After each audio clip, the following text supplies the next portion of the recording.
So I just want to today spend some time talking about the research project a little bit. If you have any questions specifically about it, if there's topics that you're kind of considering, like we can definitely chat afterwards or chat during to kind of give some different feedback on them. And then talk a little bit about the source reports and how those are going to work, and kind of talk a little about first, like getting up to the end of the semester.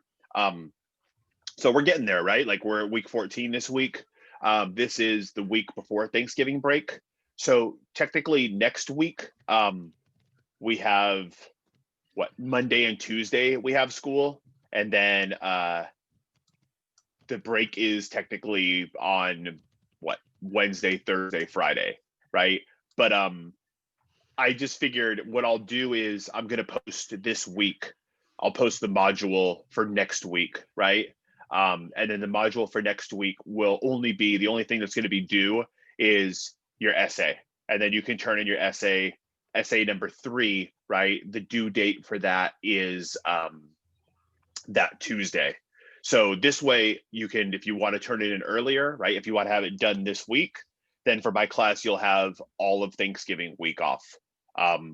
If you want to do it on Tuesday, that's fine. And I'll have it stretched out a little bit, like I normally do, where I give you that little bit of grace period. If you decide, and this is totally up to you, I'm making it due on Tuesday. I don't know what people's plans are. I don't know, it's obviously a different year if people are traveling or whatever. But if you decide that you need that extra time during the Thanksgiving break and you want to work during that time, if you turn it in up to the end of that weekend, like nothing is going to be considered late. So you're welcome to turn it in after the due date if you want to. But I just want to make sure that you have it done early. Like I know Thanksgiving break is like, that we probably all use a break right now. It's been a pretty different and difficult semester for a large number of reasons. So this way, like I said, if you want to have your paper done this week and submit it early, that's fantastic. Then for my class, the only thing that's going to be due is the paper on Tuesday, and that's it. And if you want to go past that Tuesday due date, like I said, into the weekend, and turn it in by Sunday, then the paper will still be considered on time. It'll be marked as late, but there's not going to be any points or anything like that. They're going to take it off. It'll still be worth full credit. Any questions at all about that? So I'll update everything on that in Canvas this week. So you'll see probably I'll load week 15, which will just be those 2 days earlier than Sunday, more than likely. So there's that piece of it. And then, so today what I want to do is I want to talk about the research project, and I want to talk a little bit about the source reports. So let me just bring up Canvas and we'll take a look together at, oh, it's not the right page. There we go.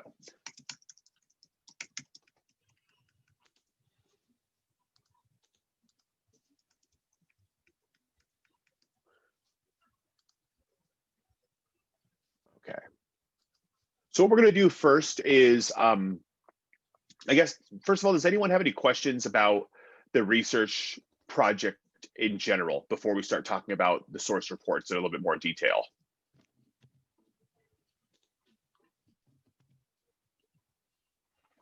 I will take that silence as a no, but if you do along the way, just holler out. So to think about where we're going between now and the end of the semester, right? We only have a handful more of full weeks left. Our finals week for this class is going to start the week of December. Let me just pull up my calendar really quick. I think it's that week of December 14th, right? So that'll be the week that I'll have the research papers due. And basically what's going to happen between now and the end of the semester leading up to that is everything that we're doing is going to be focused on the research paper, right? I've chunked the research paper up into some different pieces. The first part of the research project was the proposal, which I'm going to start reading today after this lesson is over, and then just kind of be just saying like project topic looks good, start researching, or if I have some feedback to help you narrow it down a little bit, then I'll add that on there. So be on the lookout for those. You should have those within today or tomorrow. The next thing is that we're going to start working on the source reports. So we'll talk about those in some detail today. But the source reports are basically designed as a way for you, one, to keep you on track with your research, but more importantly, to help you kind of think about how you're going to be using these sources in your paper. So in other words, how the articles that you found will be helpful to help you build your arguments, right? So we'll take a look at that and see how that works. The other thing that we'll do is you'll be submitting some kind of like outline or plan for your research paper. So you got to have that guideline of where you're going to go. And then the last piece of it is just turning in the research project. So our research project is our final essay that we write for this class. And it's a culminating project, meaning that you're using the skills that you gained in LR10, right? You're using the skills that you gained in English 1 to create an effective argument that's based off of a topic that you selected and articles that you found to support that topic, right? And so that'll be the final thing that you turn in for this class. And from now until the end of the semester, especially after we submit this third essay, everything that we're doing, whether we have mini lessons, I'm going to increase my number of office hours significantly after Thanksgiving break, right? Where I'll be available multiple days during the week. I'm already available at other times that you might want to make appointments, but I'll be like reaching out to people. Hopefully people will be reaching out to me and trying to schedule as much time as I can to be available for you to meet with me individually. If you have any questions, you want me to read through stuff with you, you want to talk about articles, because a lot of this stuff that you're doing in the end, right, is going to be stuff that you're just working towards the research project. If we were face-to-face in a classroom this semester, this is the same way that we'd be working on our class. It was all be set up as workshops. When we're in classrooms, for example, for English 1, our classrooms have a bunch of Chromebooks in there. And like literally when the last 2 weeks of the semester, 3 weeks of the semester even, are just spent as like writing workshops. Like I'm in there with you, I'm giving you tasks, I'm looking around, I'm working with you all on your papers, right? So that's essentially what we're going to be doing, but we're going to be trying to work that out online. So again, after the third essay is turned in, everything else that we're doing is all chipping away at the research project. So I'm giving you a significant amount of time to work on it because the research project will take some time, right? And so the first part, and now that we're done with the proposal that you're going to be working on submitting, will be the first source report. So let me kind of talk you through that a little bit, explain that. Any questions at all about anything that I just went over or anything research project related? No. Cool. So let's take a look here. Let me just go to this module this week and let's take a look at a source report. Because as far as what's due this week, right, you should be working on your third essay, right? And then you should also be working on your source report. And so, and to do that, you're going to have to start researching your topic. And I'll give you some different kind of pointers, right? This is where you're using all those skills that you gained in LR10, but I'll also kind of show you a few places to start looking, and we can maybe think about somebody's topic and start looking at some examples there.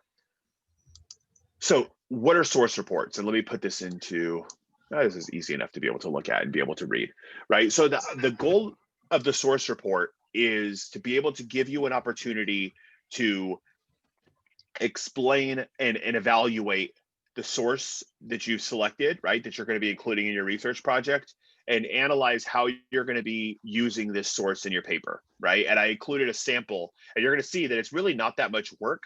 A lot of the work of the source report is finding the article and reading the article. And then other than that, the rest of it is, you know, just a simple little write-up, and I'll show you an example that I included in here from a previous student. So the directions for the source report. Your source report should start with what is the issue that you're exploring in your paper. And the reason that's there is to, one, give me a context again, right? So I know exactly what you're going to be writing about. But two, it's also there to make sure that you're really thinking about how the article that you found relates to that kind of problem that you're exploring and that a community that is impacting, right? So that's the first part of the source report. The next part of the source report is to just put the source in MLA citation.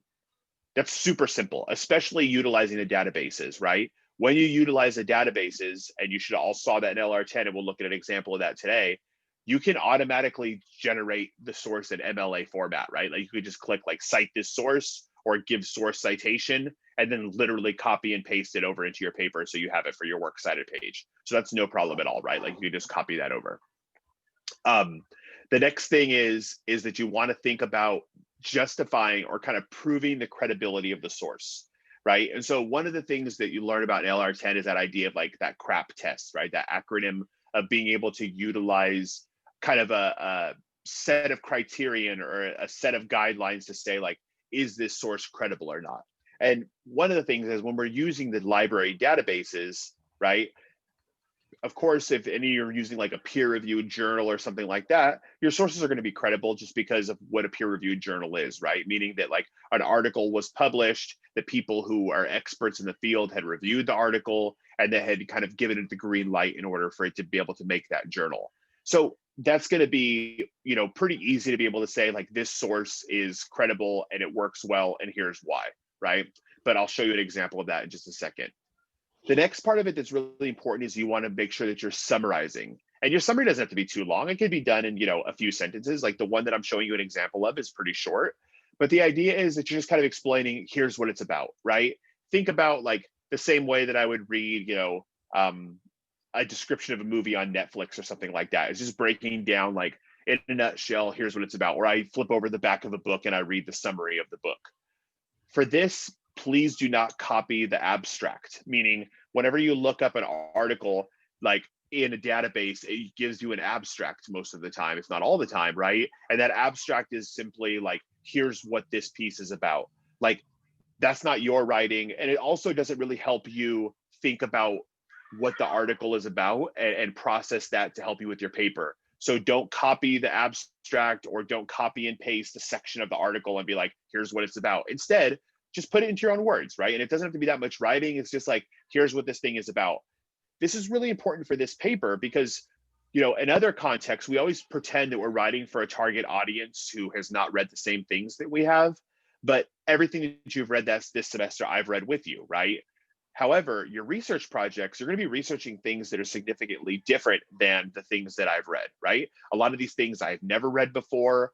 A lot of these topics I don't know anything about, right? So this is one of those instances where it's really important that you're explaining things thoroughly to your reader, because in a lot of cases, I'm going to be in the dark on some of these topics or sources, right? So make sure that you have a quick little summary. Here's what this thing is about. And then last, this important part is just explain, why did you select this article? How are you planning on using this in your essay, right? And we'll look at this example to help us. These should be about 250 words. That's it, about a page. Could be a little bit less. I don't think it can be much less to be able to effectively do the job, but it doesn't really need to be a whole lot more. This isn't like a 2-3 page thing, right? It's just a simple, what's the source, right? What's the problem that you're looking at? What's this thing about? Is it credible? And how are you going to use it in your essay? So here's an example, right? And we'll look through this example together. And this is just posted under what is a source report in your Canvas shell for this week's module, right? So the problem this student is focusing on is, for this student's paper, she wanted to write about military life, right?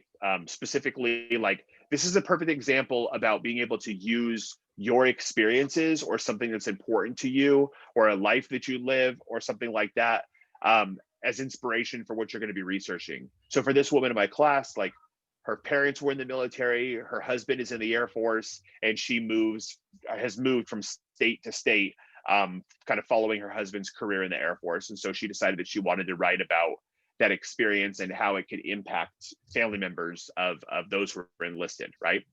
And so it was just an example of her being able to take a life experience and then utilize that life experience as inspiration for a research project. So the problem she's focusing on, the problem that I'm researching is how dependents in the military have a difficult lifestyle. With constant moving and limited resources, some dependents, whether it's a spouse or a child, can't handle the instability. So that's what she's observed as a problem. And now she wants to dive into and start researching that. So it can be that simple. Here's a problem I've identified. Here's the community that I've identified. And this is what I'm going to be researching. So she found this article, right? What becomes of America's military brats. And so all it is right there in MLA format. And that's literally just generated by the library databases to help with that piece, right? No big deal, just copy and paste it right there. So source is credibility, right? And you can see there's not a ton of writing here, but there really doesn't need to be. She said, I believe this source is credible and timely. It was written last year, leaving little time for it to become irrelevant, right? So it's very current to the issue. And that's really, really important when you're thinking about that CRAP test, is that idea of like, is the article current? And that can be, increasingly important depending on what you're writing about, right? If you're writing about maybe something that's related to something technology, or you're writing about something that's related to housing, right? The housing situation now is completely different than the housing situation was 50 years ago, 40 years ago, even 20 years ago, right? Like it's a completely different world. I remember like having a conversation with my parents, like when my wife and I were buying our house, and my dad was like, well, try to tell them that you'll give them less money than what they're asking for the house. And I was like, that worked when my parents bought their house when I was a little kid, but it doesn't work today, right? Now people offer more money than people are offering for a house because California is incredibly competitive to be able to get a house, right? So it's like if I was reading an article from 25, 30 years ago about the housing situation in California or education in California, it's probably going to be too old unless I'm setting it up as some sort of comparison contrast. If I say, look how things used to be versus look where things are now, that's a completely different story, right? That could work really well. But if you're using an article as a source of like saying, here's what the problem is, and the article's 20 years old, it's probably no longer relevant, right? It's probably just too dated to be effective. So this is really important that his writer says like, hey, this is good, it's current, it's something that relates to what's going on today. He says this article helps immensely in my paper because it answers a lot of questions I'm going to bring up in the essay. The author has a master's in public health and is very knowledgeable on the issue of mental health and how dependents transition into adulthood. So like this is really kind of, this part's important here because it's like, here's why I should listen to this person, like this writer, right? Knowing something about the writer, like Trevor Noah is an expert about being able to speak on what life was like during apartheid because he lived it, right? So it's like we know that this is somebody who's writing an article about this, who studies mental health, could be somebody who's very credible. And the reason this article exists is to inform and bring more attention to the mental health issues that arise in dependence from having a very unstable lifestyle. So right away, like we know this is going to be a quality source for the paper. Quick little summary, right? I'm assuming none of us have read this before, so they tell us what it's about. The article describes the struggles of growing up as a military brat and the effects it can have on a young adult trying to move into civilian life, which is something they're not too familiar with. The experience had by these children are all extremely different than other kids. This can cause a lot of mental health issues in the dependent community as opposed to a normal child who's experienced stability. Quick little overview. This is what this article is about. That's all it needs to be. A couple sentences, 5 sentences, 6 sentences the most. Here's what it's about. And then the last piece is how's she going to use it in her paper? This source can fit into my paper by bringing to light or providing the struggles that dependent children go through by not always having the support needed while growing up. I think it will show a need for change in the military community. So that's it, right? Here's what this article is. Here's what it's about. Here's why it's credible. Here's how I'm going to use it in my paper. And that's essentially all you have to do for the source report. Just give me a little context there. Any questions all about this? No.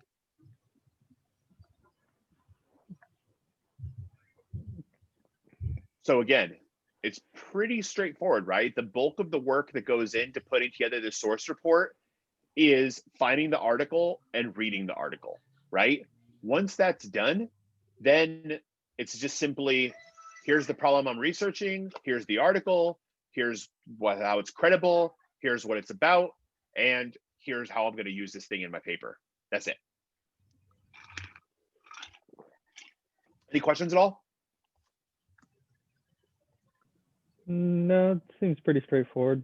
Okay, cool. Yeah, it's like I said, it's one of those things that like, that's why I think it's helpful to have the example, because it's one of those things that like, in fact, I used to not use source reports. I used to use something called the annotated bibliography, which some of you may have written in the past. It's like a lot more detailed, but this is just like, it's pretty informal compared to an annotated bibliography, but it does the same thing.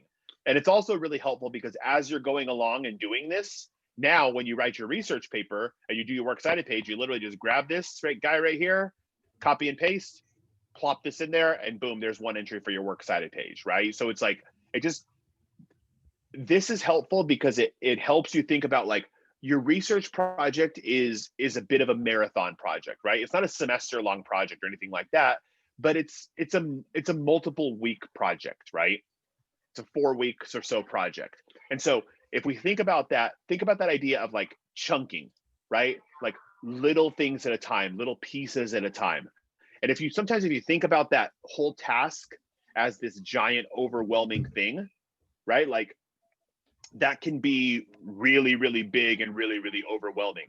Instead, if you think about it as like kind of like little pieces, little chunks along the way, that can be a lot easier, right? And so like, even though we're not doing like a big Thanksgiving this year, like I'm still, cooking Thanksgiving for my family, right? And so it's like that's a lot of work, right? Like, I mean, I'm going to be cooking for multiple days, and I really like doing it, but like I have to chunk it. I have to say, okay, there's a whole bunch that's involved in that process. Everything from like going to the grocery store to doing all the prep to a bunch of baking to cooking the day of to setting the table. Like there's all these things along the way that makes this task for me a multiple day task to get prepared for. But instead, what I do is I just break it into little pieces. I say, this day, I'm going to go grocery shopping. This day, I'm going to make sure my dining room is clean. This day, I'm going to make sure that I start browning my turkey. It's like little things along the way that are all done to make that larger project. And it's the same thing. That's why I'm giving these little things to do along the way for your research project. Because it's like piece at a time, piece at a time, piece at a time, but it's all working towards that larger goal, right? And so as long as you think about this research project, it's kind of like this, I'm just going to kind of stay on top of it, do a little bit at a time. It's not going to feel overwhelming. And I'm also going to give you these due dates along the way to not let it get to that point where you're like, oh shit, this paper is due at the end of this week and I've got to find all these sources and write this thing and blah, blah, blah. And it's like, that's going to be way too much work to try to get it done, right? So instead, we're just going to kind of piece at a time, work our way through this thing. So let me show you we'll take a look together at some different research strategies, right? This is where using LR10 skills is really, really effective. The other thing that I would do is like, as you selected your topic, right? I can help a little bit with this, but like really the experts are people who work in the library and being able to give you like some tips and help you specifically with your research. So if you feel stuck at all with the ideas you're researching, one, definitely check in with me and I can help you along the way. But I think also, and what would be much more helpful is to talk to a librarian, right? Atticus has his office hours, but there should also still be some different hours that are available to be able to talk with somebody about research. And so definitely like reach out to Atticus if you have any questions. Just say, hey, I'm researching this topic.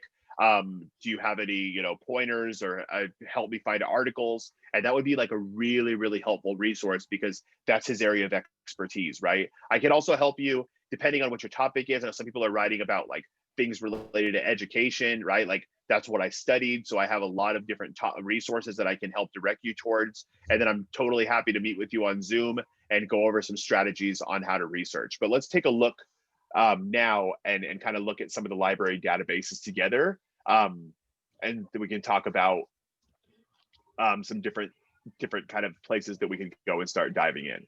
So we're just going to log into the library.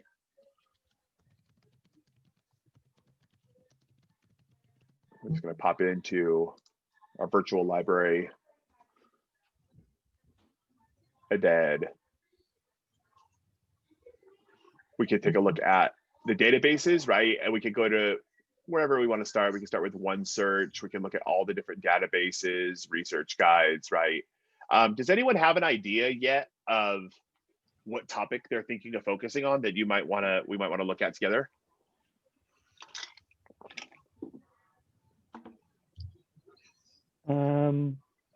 I was thinking about researching kids that grow up in single parent homes.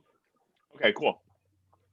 So definitely, so we can start kind of looking at a place like to start thinking about that, right? So there's some really great places to be able to get started, right? One of the things that I like when I have to sign in really quick. All we have to do is just make sure that we're signed in with our My Solano information so that we're allowed to use the databases from home. So there's some pretty good, like one of the places to be able to start is, I like this points of view reference because this is one of these things that kind of gives you some different like controversial topics, right? And one of the things that you can look at is like, it'll break it down into different categories. And also maybe if you feel like I kind of have an idea, but I don't know exactly where I'm going to go. I just started with like this points of view database under the list of databases. And I think this is kind of, like I said, it's a good place to get started because it does exactly that. It gives you points of view on different topics. Like right away, you can see like, here's different topics that are in the news right now, right? So equal rights, right? Like gender inclusivity, police violence, coronavirus, right? Like, I mean, like real stuff, like things that I'm sure that we've, just been saturated with, right? But then if we also look, we can look by specific categories. So maybe if we're thinking about like Derek's topic, we could look under family issues, and you could say like adult children and independence. You can kind of click on more here. Divorce rates, right? Like fostering programs. And so maybe someplace in here, single parents versus nuclear families. That sounds like it's exactly on board with what you're thinking of looking at, right? So kind of that like traditional like nuclear family idea of like two parents in a household, a couple of kids, a dog, a white picket fence, right? Versus maybe single family households, right? And so I think that clicking here would be a great place to get started for your topic. And then here's what's really helpful about this is this article or this kind of breakdown does a few things. One thing that it does is it gives you an overview, right? About breaking down specifically these two different contrasting families, right? The other thing that it does is it gives you some different terms that you might want to start searching for. Because what you may find is that the topic that you're searching, there's other terms that are associated with it that are not necessarily maybe what you started by searching for. So like, for example, if you're thinking about like, I was having a conversation with Yvette about her topic, and she's thinking about focusing on housing, right? Thinking about looking at how expensive California has gotten, how like communities have changed. And so we could start maybe searching one thing, and then once you dive in, you could find that like the word gentrification keeps popping up again and again. And so understanding that term really well can be really helpful, because now you might have a new search term where you're no longer searching for like expensive housing or housing in California, but you start searching for gentrification in California and see if you can find more articles that way. So in order to understand the discussion, the academic terms that are being used is blended family instead of thinking about step family, extended family, kinship structures, social anthropology, and social welfare. So that could be really helpful for Derek's research, right? Because now he might say, oh, I'm instead of searching single family versus, married family versus divorced family, I could search blended family. And you might find something different than you would have before you search that, right? So here down now, what it's going to do is going to kind of give you like a historical context, right? Like gives you some of the stuff looking at history, maybe the way that families have changed over time. Then it gives you a quick little overview about single versus nuclear families. And this just kind of presents the debate. Now, here's where this source is really, really helpful. Down here, after you're done, this is every article that was utilized to be able to put this little summary together, right? So this is really, really helpful, because you might find that when you get down here under this bibliography, you may find that you look at one of these articles and look at this right here. Like maybe, for example, you look at this and say, this article is called Single Parent versus Poverty. Study looks at which affects good parenting most. You might find right away, oh, that article looks really great. I want to read that one, right? Or single mother, or maybe looking at like the influence of family structure versus family crisis or climate and adolescent well-being. And now what you can do is you can just go to this article and you could read that one, right? And so this is really helpful because this gives you an overview of the topic, but then also it kind of hips you to a bunch of different articles that might be really helpful. And I think this is a really easy to digest way to start your research. So what I would recommend for people who are like kind of starting off the research project or the research process, like using this pros and cons is a pretty cool database, because it gives you that overview of a topic, and then also gives you some articles of where to get started. Any questions at all about that? Like I said, really, really helpful, I think, like as far as like getting going and kind of getting thinking about your topic, right? And you can see there's tons of stuff on here. And as you start looking, right, like you can start looking at like I don't know, it's a bunch of stuff relating to like citizens' rights, right? Like wage standards, like that could be really interesting to look at, right? We can start thinking about like, I don't know, we'll start looking at like arts and culture, like funding the arts in schools, art and music in public schools, right? Like, so again, there's like a lot of different directions you can go with looking with this. The other option that you can do is if we look at the databases, then what we can do is under research, you might want to start with just doing like, you know, maybe using like CQ Researcher, right? And again, you should all have some level of expertise with this as you start jumping into this because you've already gone through LR10, right? Like this should all be stuff that's fairly familiar with you. But if it feels overwhelming, or if it feels like, sometimes it can happen that when you start looking for articles, if it feels like I don't quite know where to go, or I'm stuck and I can't find resources, please, please, please don't get frustrated and let it stretch out. Instead, if today you spend a half an hour with the databases, you're like, I don't feel like I'm finding anything helpful, I'm stuck, whatever, like, let me know immediately. We'll meet this week, we'll meet tomorrow, we'll meet later on today. And I'm totally happy to sit down with you one-on-one and we'll find articles together. And I'll email them to you as we're looking at them and we'll glance at some different articles. And this could be one of those places where it'll be really, really helpful to just make sure that like you have your articles. Again, in addition to me, like reach out to Atticus, he can help you with that. But this week I'm going to be around. Wednesday, I'm going to be off and on a little bit, but with the exception of meetings, like I'm going to be at my computer all week, like working, chugging away, grading, and here to meet with you. So please let me know immediately if you have any questions, and we'll set up some time for us to meet and look at stuff together. So let's say, for example, we're looking at a different topic, right? Does someone else have another topic that they're thinking about looking at? Something that might be standing out to them to be researching?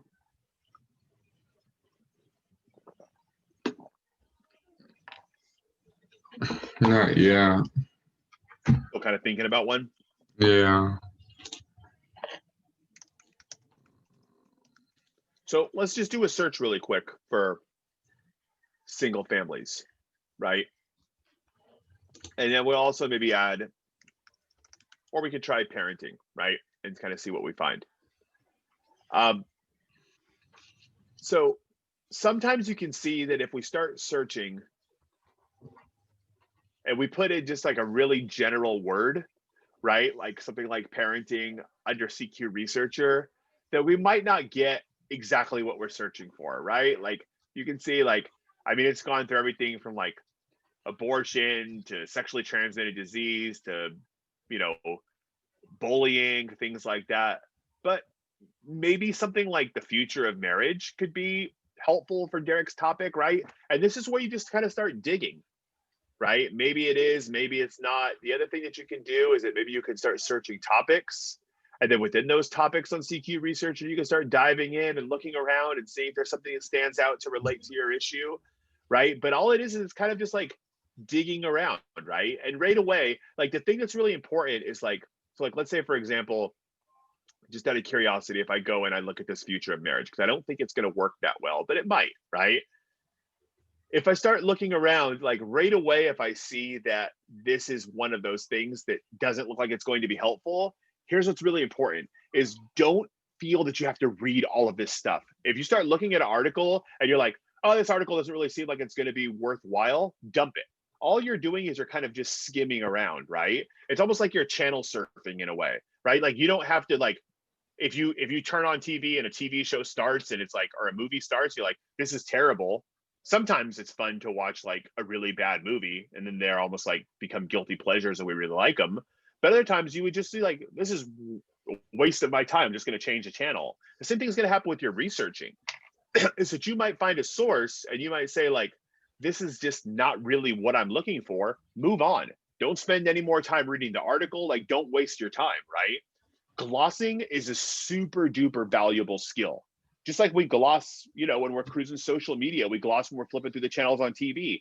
You're also going to need to gloss when you're looking for articles, because there's going to be situations where you're going to find hundreds and thousands of articles, right? But you're not going to read that many of them. You only need to find 3, right? So instead, what you would do is just kind of look and skim around. But look, right away, once I look at this, I see a few things that could be really helpful. Here, I just saw children and divorce, right? So when I start thinking about Derek's topic, I'm going to click that and I'm going to look at it. And now this took me someplace in a matter of just looking at it for a second that I think will be much more helpful. Now I can read through this down here and then same thing. Look at all this. There's data, there's different things related to this article. And then when I get down to this bottom here, or I could just kind of take it over here, I can look over here on the left-hand side. I do the CQ research. I can go to this pro-con section and it'll break down, here's, should states repeal the no-fault divorce laws to try to lower divorce rates? Here's why they should, here's why they shouldn't. I don't even know what this means, this no-fault divorce law. Maybe I need to learn about that, right? It'll explain that a little bit to me and I can kind of see the pro and con section. But then also what'll be really helpful is if I go to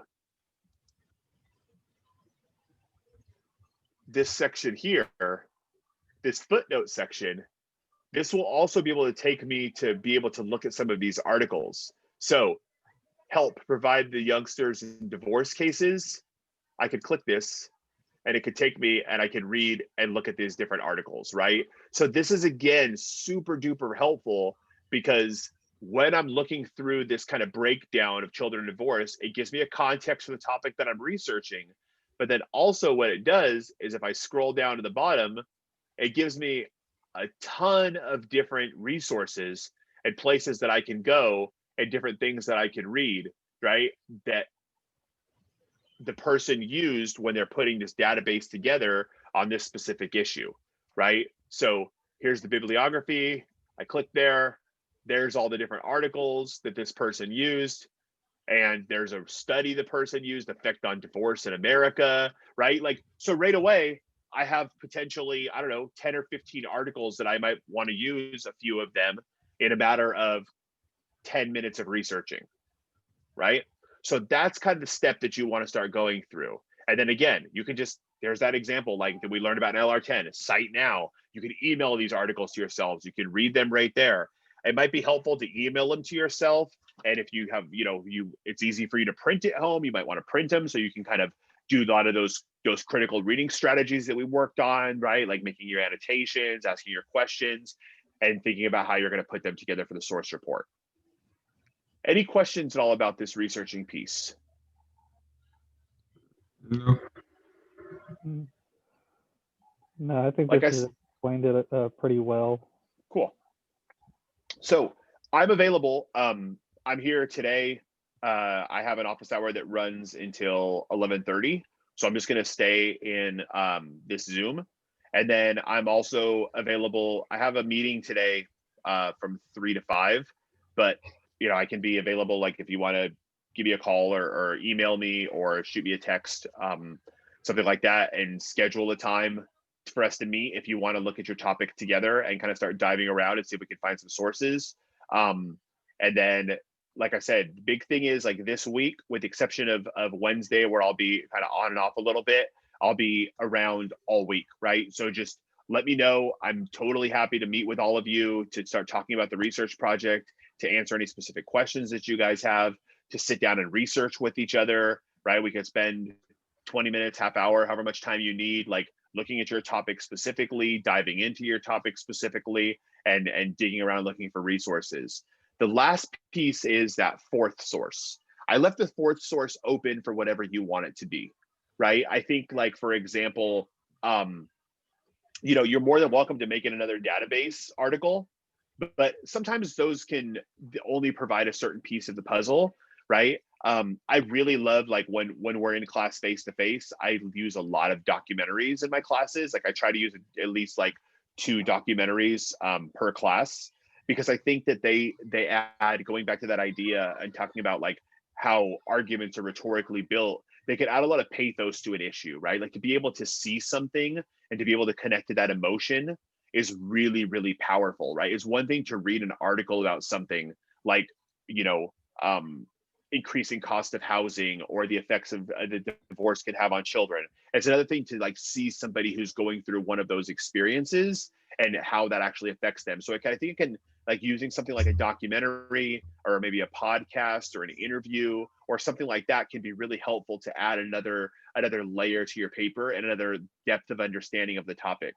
If for that fourth source you don't want to use a documentary or use, a video or a podcast or something like that, and you want to use the databases, that is totally fine. I just wanted to leave that fourth one pretty open for you to think about what you wanted to use as a source there, right? So if there also are questions that maybe you have and you're kind of looking for like a multimedia source or something like that, or you could interview somebody if you want to. Maybe there's somebody who is an expert, and a lot of times we have to think about like expertise, right? Like we tend to associate expertise with like in the academic context, right? Like thinking about, oh, what does this person do for work, or what degree does this person have, and is this kind of person that to listen to on that. But like, for example, I've had a lot of students, like one of my students last semester wrote this beautiful paper on some of the ways that people are affected who are undocumented immigrants in this country, and they interviewed their parents, because just like my dad came over to this country pretty young as an undocumented immigrant, and it's like he's an expert on that.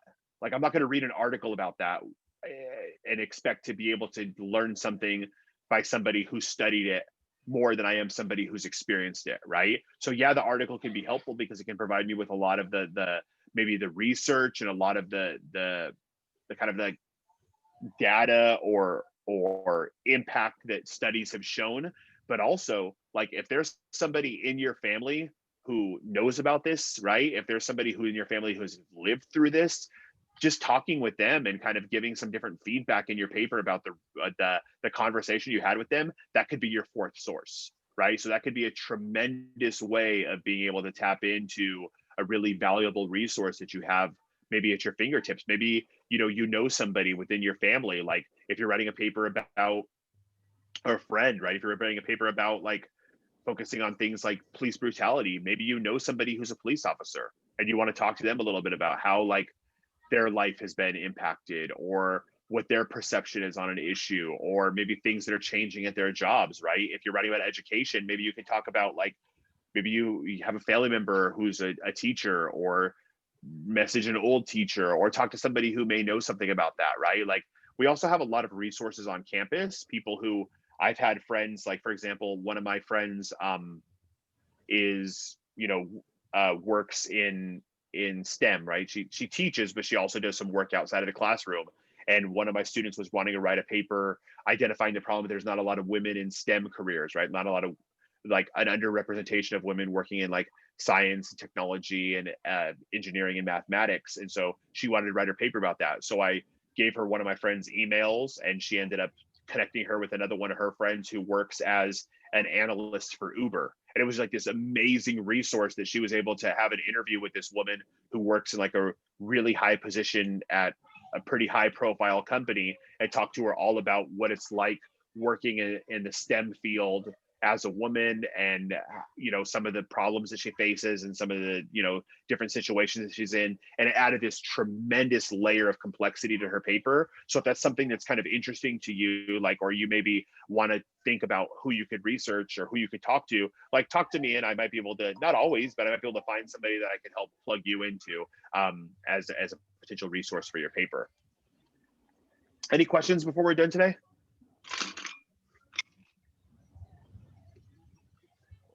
Well, thanks so much for stopping by. Oh yeah, absolutely. Yeah. Go ahead. So I just want to make sure I'm clear. So what you're saying is that 3 of our resources need to come from the database, and then our 4th one is open? Yes. Okay. So your 4th one, absolutely. Your 4th one can be an interview. It can be watching a documentary. It can be a TED Talk. It can be I don't know, maybe there's like, a radio interview that you found, something like that. It could be extended news story. It might be maybe like, I don't know, one of those like 2020 did a story on it or something like that. It could be interviewing somebody, anything like that. Or if you want it to, right, it could be an article. It could be a section of a book, right? I just wanted to give you the option to have one that's not as formal as like, this must come from the library databases. Okay. Any other questions? For the indenting from yesterday, I tried doing it and it won't let me for some reason. Like the hanging indentation or just indenting in a paragraph? The hanging.